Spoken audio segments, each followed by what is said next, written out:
Now, I want to preface this introduction with a kind of a little story.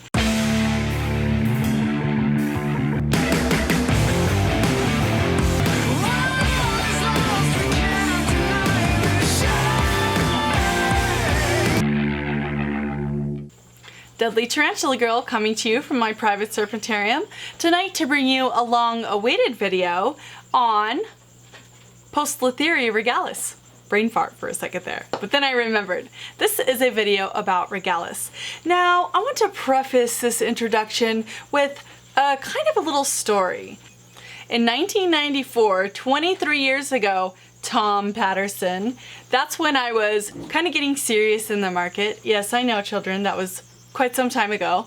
And back at that time, I used to order price lists from Russell Smith from the Tarantula Ranch, and the be-all and end-all tarantulas were the Subfusca and the Rufilata, but those were like fireworks in the sky, never gonna have them, way too cool. But an animal that was within my reach, although I did have to save it for a while, was regalis. And so that was on my list. Man, I worked so hard. I looked at the price list, I saved my money, and finally sent off for my big regalis. And when I finally got it, I was so excited. And I've always loved that species. By the way, not to pick on Tom Patterson, he actually has a YouTube channel too, and he is on arachnoboards. You should check his channel out. He has some pretty cool stuff. Love you, Tom. So anyway, let's take a look at a regalis.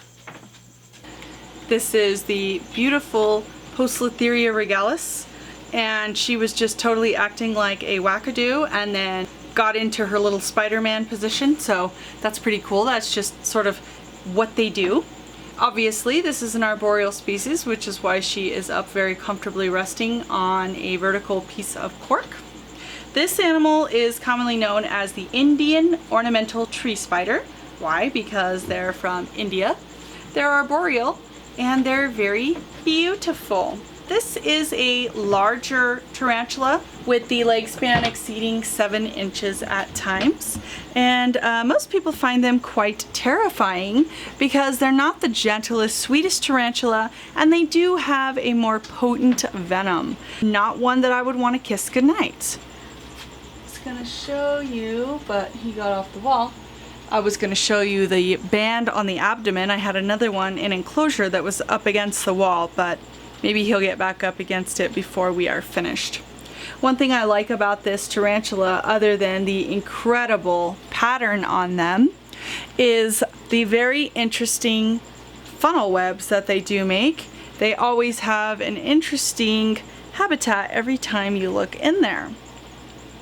And in the wild, they actually are often found in the holes of trees.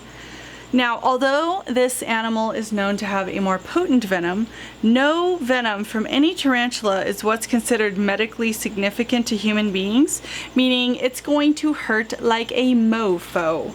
But your life is not going to be in danger unless for some reason you are allergic to this venom.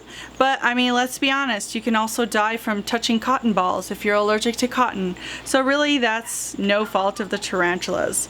These animals like to be kept fairly warm, up in the high 90s, and medium humid, probably mid 60s to mid 70s.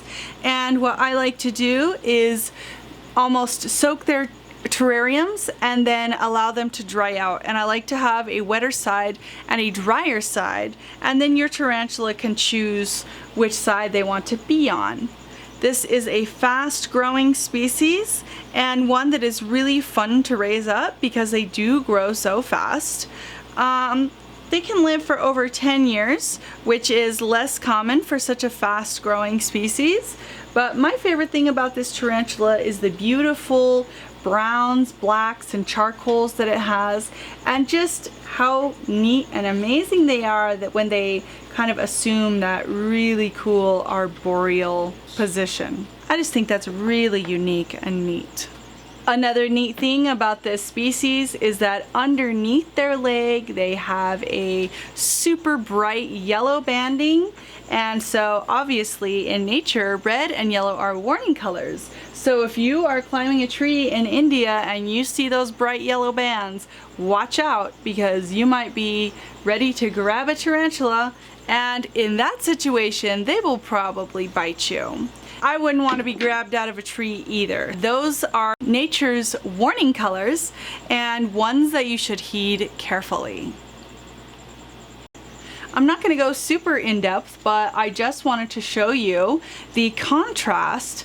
The specimen that you saw previously was a female, and this one is a male. And if you look very carefully, you can see some of the bright yellow banding underneath his legs because he does not lie quite as flat.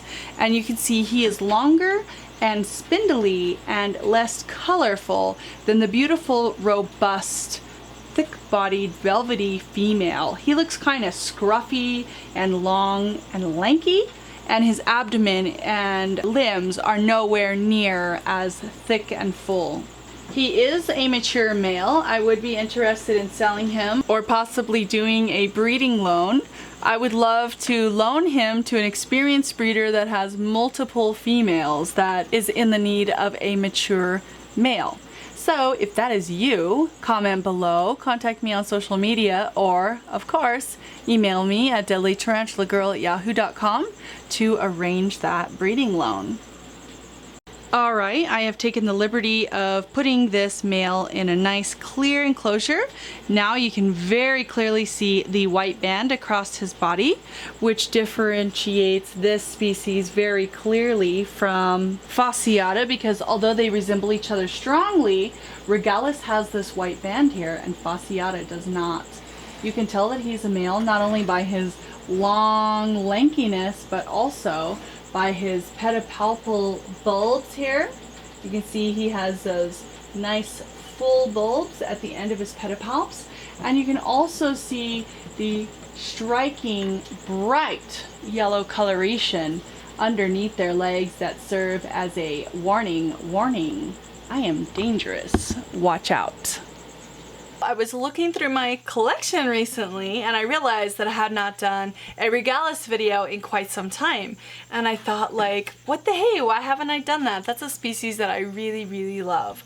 So I wanted to just bring you a new Regalis video. I have a better camera now, better lights. Hopefully you got to see that animal in its full beauty. I mean, it's always better to have it right in front of you, but hopefully I can bring it right into your living room if you don't actually have one. This was a Poecilotheria regalis. Hope you guys like this one, and I will see you next time.